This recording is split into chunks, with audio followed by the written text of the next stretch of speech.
can you tell right away, this one's a misfit? This one shouldn't have gotten into franchising. Becoming a franchisee is too painful for this person. Correct. Yes. Again, going back to what I was just talking about, when you're a franchisor and you're looking to bring in the best and the brightest to your brand, you're looking for people who are coachable. You're looking for people who have enthusiasm about your brand. Welcome to the Franchise Hot Seat Podcast, where we talk about all things franchising. Now, here's your host, Dr. John P. Hayes. Hey, it's John Hayes, Franchise Hot Seat, another podcast with another terrific guest. I have John Brice, who's joining me today. John, welcome. Thank you for spending some time with me. Hey, John, my pleasure to be here. Always excited to talk with you and to talk about franchising. Great. So I often begin here. How the heck did you find out about franchising? Because very few people, unless you're Ray Titus or Dina Dwyer or one of those types of wonderful people, you don't grow up hearing about franchising, knowing about franchising, or even thinking someday I'm going to be in franchising. We all have some great stories about the best kept secret in business is franchising, even today, after not quite 100 years of development, but people don't know about it. So how'd you discover it, John? Oh gosh, I love hearing these stories from so many different people in franchising, and I think mine is right up there with the long and winding road. So I was actually a television news reporter in New York back in the early 80s up through the early 90s, and I wanted to do something for myself. And, getting tired of the running around, traveling all over the place, getting shot at in certain bad neighborhoods and everything. So I started to look for a business to get into. And lo and behold, a very dear family friend had been a McDonald's franchisee since the mid-1960s. I think he opened his first McDonald's in 1966. So anyway, he said to me, hey, have you ever thought about becoming a McDonald's franchisee? And this is like around 1989. And I said, well, in all honesty, I said, I applied to McDonald's when I was a kid, and McDonald's jobs were super hot then, and they didn't hire me. So I said, that was my whole exposure to franchising. And he said, well, I think you'd be awesome. I mean, having your background in television news, you're good with people, you can think on your feet, blah, blah, blah. So he made an introduction to the local McDonald's franchising people, and this was in upstate New York in Albany. So went for my first interview, and they basically said, well, here's what you got to do. You're going to have to, give up your day job, and you're going to have to come into McDonald's franchise program, basically boot camp for almost 3 years. Then at the end of the 3-year process, we make a decision whether or not you're suitable McDonald's material. So I was kind of shocked that I would essentially have to give up my television news career in order to get into McDonald's. But I was fortunate enough to make the right decision. And so 3 years of going through the McDonald's, I actually was approved about 2 years and 9 months in the McDonald's franchise program, and opened my first McDonald's in 1993 in Kingston, New York. So that's how I got in. And let me tell you, McDonald's really vets its franchisees extremely well. And they make sure the day you open those doors that you are not only a good McDonald's owner-operator, but a fantastic business person, that you know everything about that business because you've done it, you've proved it for almost 3 years. Yeah. Then you went on from there to how many more? Well, so at that point, I grew in upstate New York, and I had eventually grew into 8 McDonald's franchises. And I also was a area developer for Firehouse Subs in the upstate New York and the New England area. And I was also the largest franchisee in the United States of a secure document shredding company called ProShred Security. And basically what that is, you're the big, large shredding truck. And so I had the entire metro New York City area, all the way up the Hudson River. I had another big office and plant in the Albany metro New York area, all the way up to the Canadian border. So that's my franchise background. Then sold everything around 2014 and kind of semi-retired for a while and bored out of my mind, moved to Florida. I don't play golf. And so I started consulting. And so consulting, I consulted for a number of different private companies, some franchise, some non-franchise. And then I became the U.S. manager of franchise development for a large PEO, payroll HR administration company. Essentially, my role there was to bring us into the world of franchising. Okay. And again, just worked with a lot of franchise owners and brought products and services in there. And now, just recently, as you know, left that position. And I'm currently working on my wife's restaurant business, and we're bringing her restaurant business into franchising. Yeah. So like you, John, I mean, once you get franchising in your blood, it's hard to leave it. You don't get out of it. Yeah. No. So a couple of things that you have said that I've heard other people say. So number one, well, wait a minute. I would buy a McDonald's, but I don't have $1 million. Now, this was being said back in the 1900s. Now, I got into franchising in 1979. A lot of people kicking themselves because they thought it was foolish to sell hamburgers where there wasn't even any place to go inside the sit back in the early days of McDonald's, as you know. So did everybody need to have $1 million to become a McDonald's franchisee? Well, if that were the case, you and I would not be sitting here today. Yeah. I was very, very fortunate for a couple of things. Number one, the first McDonald's that McDonald's awarded me was a new site, but it was an existing branded restaurant from another brand. You probably have heard the brand, Kenny Rogers Chicken. Yeah. I don't think they're around anymore. So McDonald's took over this existing restaurant because it wasn't doing well. So they renovated it and turned it into a McDonald's franchise. So at the time, you're 100% correct. If I were to have been awarded a brand new ground up build with McDonald's, you're right. It would have been right in that ballpark of $1 million. I was very fortunate that by going that route and doing a second gen restaurant remodel, I think my entire opening costs from day one, the training, the hiring, the equipment, yada, yada, everything, I think was around somewhere between $550,000 and $600,000. Mm-hmm. So that made it a little bit more attainable. Right. But again, I had to go out and beg, borrow, and steal every dollar I could. I had, a very good person who was behind me at that point, loaned me a big chunk of money for me to get started. And there you go, off to the races.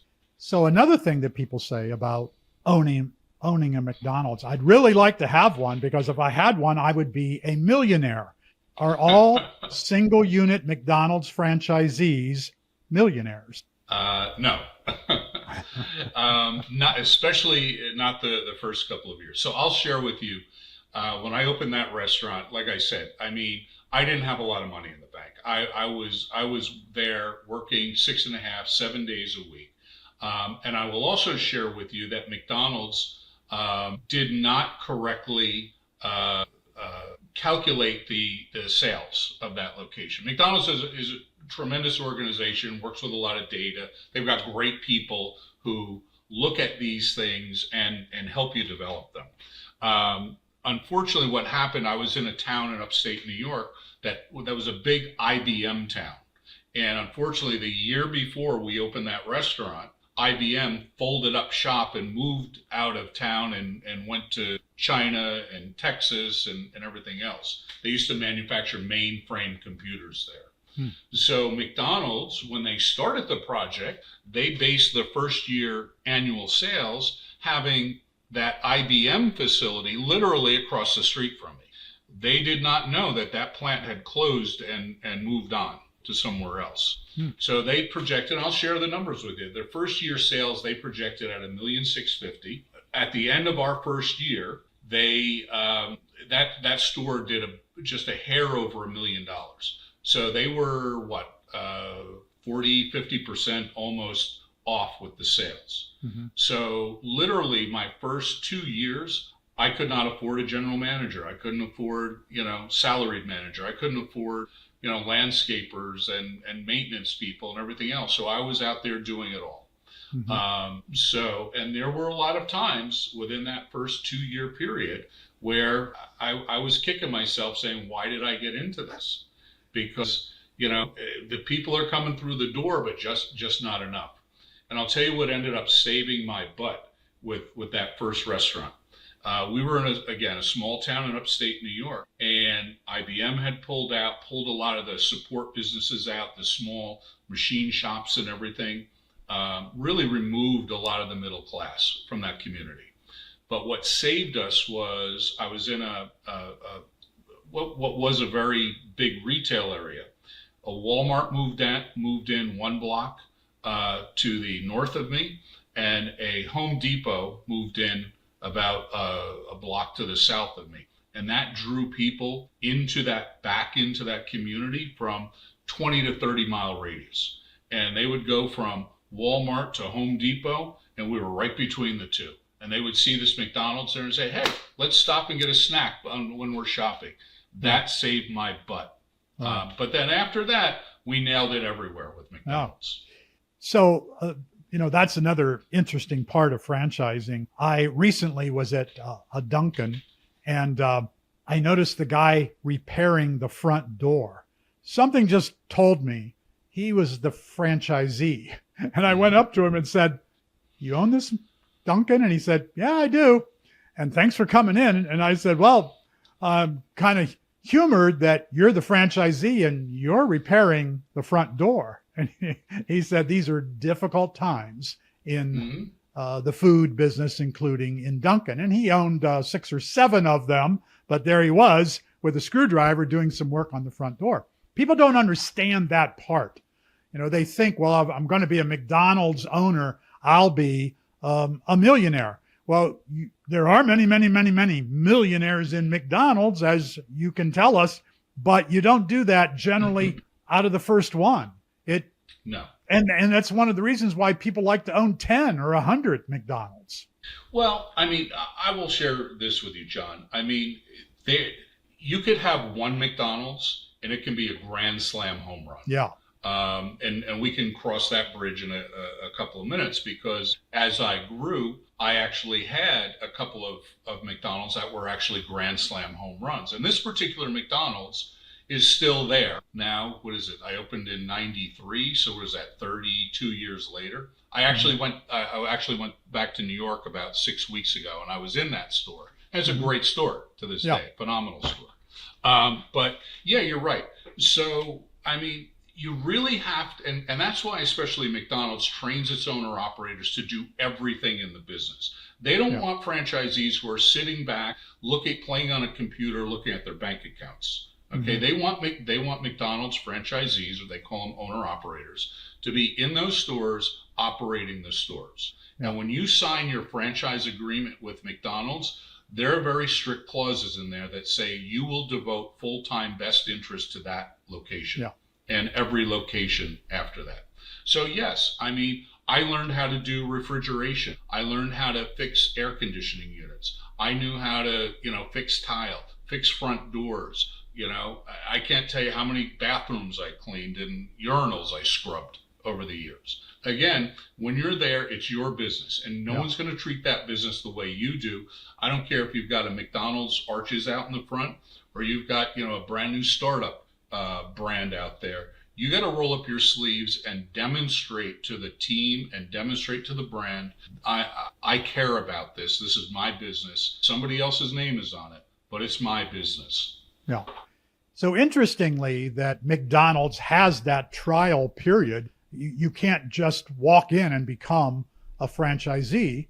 And similarly, so does Chick-fil-A with their culture. It takes a long time. Something like 90,000 leads a year. They select less than 100 of them to become owner-operators in that brand. So there's a lot of, should more franchisors do that? It depends on the brand. When you run a McDonald's, or if you run a Chick-fil-A, or if you run the big household names, a lot of those businesses are very difficult to run. Yeah. And when I say they're difficult, I would always joke with people and say, "Oh, you must just sit back and do nothing." I'm like, you don't understand that running that business, it's like running an aircraft carrier. Yeah. You've got mechanical stuff to worry about. You have financials, things to worry about. You have inventory, employees. You have customer service. You have data. You have, electronics you got to worry about, marketing, sales, and you got to be on top of all of that. So a good franchise brand is going to vet their potential franchisees and make sure they can cut it, okay? So as you know, you've been around the business a long time. When I hear people talk about, okay, well, this franchise over here is, an absentee owner. You can just write your check and phone it in from home. I'd be really skeptical about that. Yeah, me too. Yeah, like any business, it takes blood, sweat, and tears, especially when you are starting that business up. But the beauty of you were talking about Dunkin' Donuts or a McDonald's or a Firehouse Subs, is that they've done the hard work for you.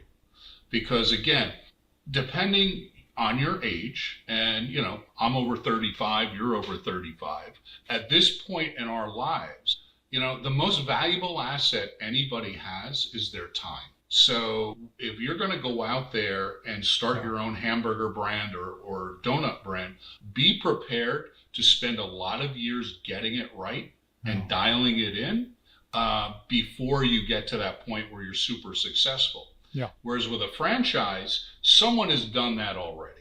Yeah. And all you've got to do, you got to come in, learn that system, apply yourself, work hard, and you will most likely be successful. And that's really what we learned over the years. A lot of people bash franchising, but the truth is most people don't know how to build a business. They don't know what to do, when to do it, how much of it to do, when to do it again. Mm-hmm. And the beauty of franchising, a good franchise system, is all of that has been figured out. You just have to go do it. And if you want to do it in 10 different locations, you can. If you want to do multi-brands, you can. I don't have any problem with that, but there are problems in franchising that you and I are aware of. Let me ask you this, John. If your son came to you and said, I want to buy a franchise. I don't want to kill myself. It's hard being in the food industry, difficult to run a McDonald's or a Chick-fil-A. And if you don't have multiples, sometimes you're not going to make a millions of dollars as many people think. It's not easy to have 100 Dunkins that you've got to look after, but you might do very well financially. What's an easier franchise to own and operate? Where would you tell your son to go? Assuming that your son's a cut out for franchising. Not everybody is. Let's assume cut out for franchising, but doesn't want to kill himself and wants it doesn't have to be a multi-zillionaire, just do pretty well.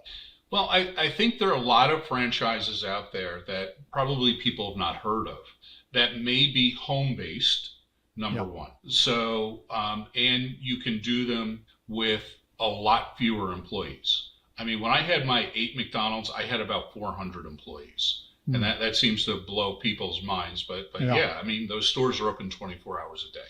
So number one, look for something that is home-based, or you can operate from a small office, because that eliminates that physical plant that takes up a lot of time and energy and money to maintain. Number one, look for a brand or a type of franchise that the franchisor is offering some sort of sales and lead generation support. And there are a lot of them out there that do that.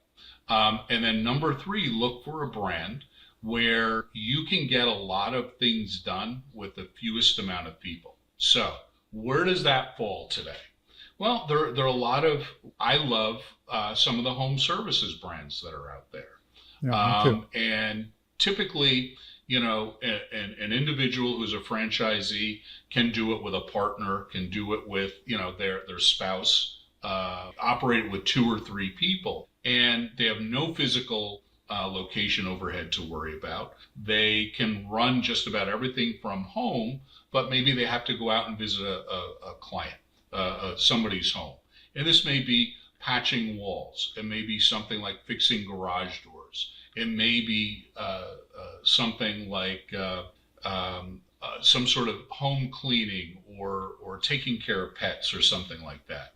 Yeah, I mean, initially you're not going to make $1 million, you know, in your first year, but gosh, there are a lot of really good ones out there that if you stick with it and you work hard for a couple of years and you know how to take care of customers and you know how to market, you'll get there. Yeah. There was a fellow in Detroit back in the years of the Dwyer Group before Dwyer became Neighborly and the behemoth franchisor that it is today with something like 35 home service brands and a terrific company. But it got its culture and it got its beginning from Don Dwyer. And he had multiple home service businesses. Mr. Electric, Mr. Rooter was plumbing, AirServe was air conditioning, Rainbow International was carpet cleaning and dyeing early on, then fire and water restoration. And I remember this Italian fellow in Detroit who bought 3 of those brands, but had lunch every day at home with his wife and stayed home long enough in the afternoon to watch reruns of I Love Lucy, which he never wanted anybody to know because he thought that was embarrassing. And I spent a lot of time with him because he was a top, if he wasn't number 1 in all those businesses, he was in the top 5. And at convention, which Dwyer called reunion, people would run up to him, franchisees would run up to him and say, how do you do it? And he would say, well, let me ask you a few questions. And it might be like, how many phone calls is your advertising generating per day? And then of all those phone calls you get, what's the percentage of converting to a job? Those probably weren't the questions he asked, but simple questions that a business owner should know. And almost every time the franchisee who was asking who was talking to him and he was asking them the question, that franchisee didn't have the answer to his numbers. And he said, I'll tell you what, this reunion is a waste of your time. There's nothing you're going to learn here. You ought to go home. And I'll give you a list of the questions you should ask and the numbers you need to know. And once you know those numbers, you can go home and have lunch with your wife every day if you'd like to. He waited long enough in the office for the mail to arrive so he could get the checks to the bank. And then he went home. Now, he never cleaned a carpet. He wasn't a plumber. He would never do any of that kind of work. He wasn't an electrician. He didn't have a college education, and you don't have to have one by any means, whether you're franchising or not. This was a guy who just figured out the Dwyer gave him the plan for the business. He worked it like few others and became a multimillionaire that people just wouldn't believe if you met him and said, that guy doesn't look like a multimillionaire, but he was. Simple as that. And yeah, John, you know, you've been around long enough that you know the good brands out there, they create a system. And if you can check your ego at the door, because a lot of franchisees, potential franchisees come in, they were successful at, I don't know, maybe they were a great accountant, or maybe they were a great middle management at a company and led a department. But if you come in the door, check your ego and say, you know what? These guys, this brand has been successful. I'm going to sit back. I'm going to learn from them. and then I'm going to apply their system and my grit and determination and everything else. But if you go into a franchise brand and you bring a lot of learning from another place that may not apply to the learning at that brand, and you try to reinvent the wheel with the brand, you're not going to have a good time. So my advice is always to somebody, use your background as your platform, your determination and your knowledge of people, but give the system a chance. Get into their system. They've created it. Understand that a lot of people have figured this out, and do what they're asking you to do. Do what the brand says. Do what the system says, because that's what you're buying with a franchise. You're buying a system. And what I got a kick out of, every time I would sign a new franchise agreement with McDonald's, the title of it was McDonald's Hamburger System LLC or Inc. And it was right there. You are buying a system, and follow that system that someone has put blood, sweat, and tears and potentially millions, if not hundreds of millions of dollars into developing. You'll be successful. Yeah. So you've seen a lot of franchisees. You've worked with them. You've provided products to them. You now see franchisees as a franchisor, which I want to talk about with you. And can you tell right away, this one's a misfit. This one shouldn't have gotten into franchising. Becoming a franchisee is too painful for this person. Correct. Yes. Again, going back to what I was just talking about, when you're a franchisor and you're looking to bring in the best and the brightest to your brand, you're looking for people who are coachable. You're looking for people who have enthusiasm about your brand. They're not looking at okay, how much money I can make. That should be way down the list. Number one, they should have enthusiasm about the brand or the product or whatever the brand represents. And they need to have that ability to roll up their sleeves and get their hands dirty, no matter what you're doing. Roll up your sleeves, get your hands dirty, dig in, and learn that system. Yeah. And once you start learning the system and working that system, now you can bring other people into your business as it grows and coach them on the system. So yes, looking for somebody who is coachable, not who comes in with a big ego, who wants to write a check and sit back and look at their bank balances. It's not going to work. I don't care what business you're in. Yeah. And somebody who has that ability to teach that system to other people. So, even when I look for good employees at work, that's what I'm looking for. Give me a person who walks in the door, who maybe doesn't have a certain level of education, but yet they're coachable. They are really good with other people. They can follow a system, and they have an open mind. Everything else we can teach. And I've done it print and repeat so many times over the years with my managers at McDonald's and the other franchises that I was involved. So now you're going to take on a new role as a franchisor. Your wife came up with Killer Empanadas. Tell us that story. Well, have to rewind a little bit. So I was living in Los Angeles with the company that I just left. I was running one of their business units in Los Angeles. Met my beautiful wife at an event there, and we got married out there. And she is partners in a high-end catering business. She's from a Latin background, so she's Latina. And so anyway, COVID happened in California. California shut everything down. I said, hey, sweetie, let's move back to South Florida. I said, let's ride this out. We can, it's a much better environment for us. So we get here, and things are happening, and Florida's a lot of fun, a lot of great things going on here. So I said, hey, with my food background and your current food knowledge, I said, let's do something here. So while I was in California, I was coaching a young man who was third generation in an Argentinian market. Started as an Argentinian market in the 60s and has become basically a empanada. Just about everything they sell is empanada related. So I said, hey, we could use that here in South Florida. There's a preponderance of what we joke about of greasy gas station empanadas here. Yeah. Let's do something in a high-end gourmet world, and let's really do it right. So I called him. He said he was too busy, taking over the family business. So Anna and I said, hey, let's do it here. So Anna dug in. She's like, I'm going to make the best empanadas in the world, and I'm going to experiment till we get it right. That's what we did. So she focused on the product development. I focused on the business development. We opened our first location down the road in Delray Beach 2.5 years ago. Immediately, we knew it was going to be a hit. I mean, our customers loved the product. We had to figure out how to, keep bringing people in the door, because unlike McDonald's, you're on the best real estate. You're in the corner of Broadway and Main Street. And you put the arches out, and everybody comes. Well, we had to develop a following, because again, when you're starting a concept, you can't afford usually to be on the corner of Broadway and Main. You can't pay for that real estate. Right. So immediately we did some social media stuff.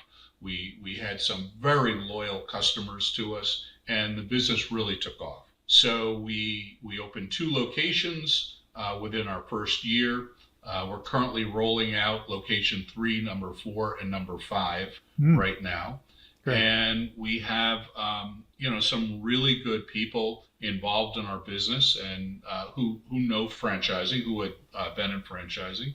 So we're just at the beginning of our franchise development process. Hopefully we'll be selling franchises within 6 months. Great. So does anybody say, hey, I don't like that word killer. That when it comes to food, I don't want it to kill me. Well, it's funny. We initially, some people came in and what's this killer thing? That comes from the Southern California surfer culture. Okay. So, you go out, you go surfing for the day, you come back and let's go get some killer tacos or some killer burgers, or let's go grab some killer beers down at the place over there. Yeah. So that essentially means, hey man, we're killing it here. These are the best that are out there. These are killer empanadas. And it's funny, we're very engaged in our customer relationships. And now it's so funny, we go on, whether it's Google reviews or Yelp reviews or on our website or something, and you see people, wow, these are the most killer empanadas I've ever had. Yeah. And they talk about the size and the quality and blah, blah, blah, and all that stuff. So I think we got a cool little niche. And then our logo is kind of the Dia de los Muertos, the Day of the Dead logo. But it's all fun and fun-hearted. It's not nothing serious and dark.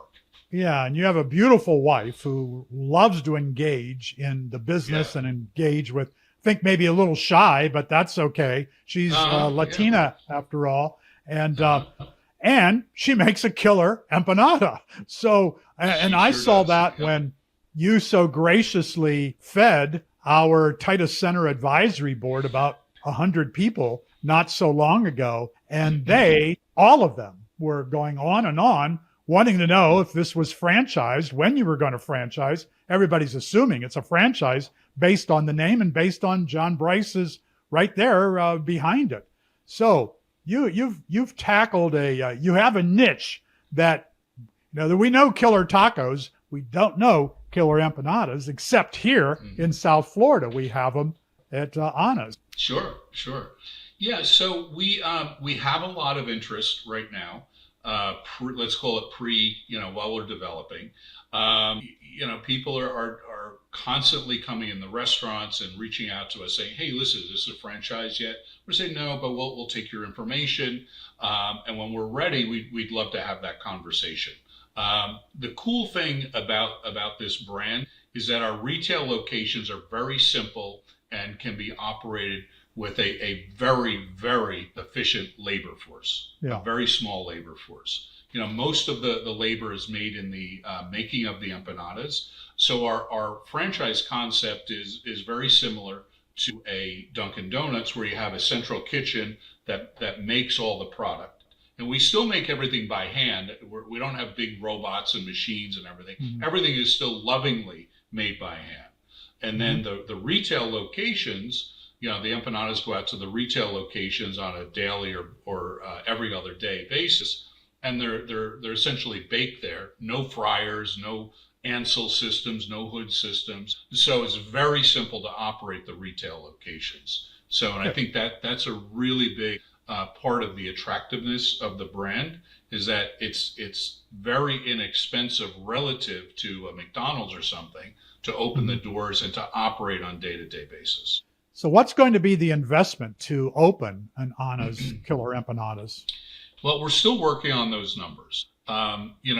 Depending upon the marketplace you're in, to open, to build one of the central kitchens, you're probably in that around $250,000, depending upon your marketplace. But then each one of the retail locations will open for roughly around $100,000.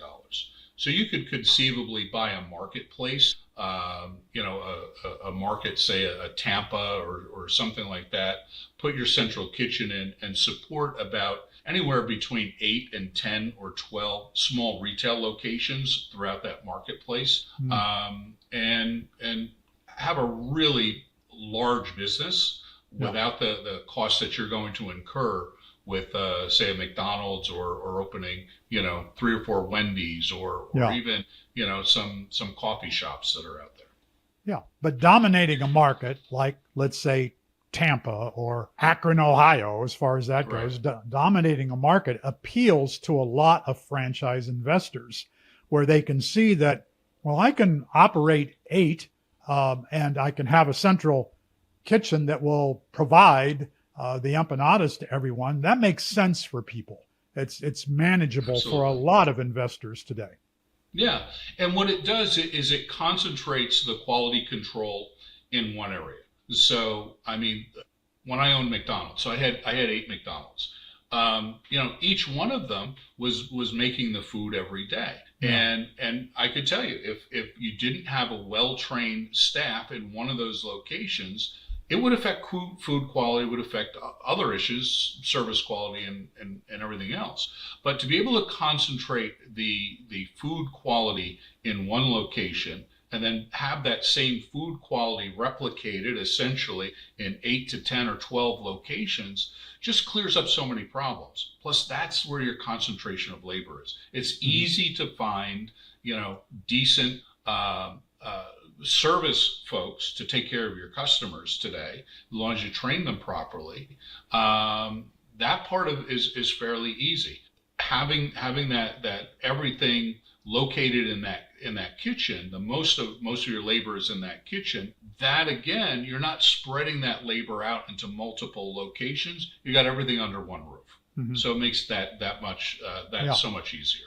And so I've only been to your Dixie location in West Palm Beach, small, tiny location right across from 16 Handles, which probably you help them and they help you. Absolutely. So it looks very efficient. Only a couple of people operating it when I've been there. I like the variety of the empanadas. I like that they're fresh, but I also like that I can pick up a container that I can take home and put in my freezer and have them and not have to make the trip down the Dixie Highway, though that's not very difficult to do. Yeah. Well, how important is that carry-out trade that you have? Well, the take and bake business right now is about 15% of our overall sales. Okay. So that's pretty strong.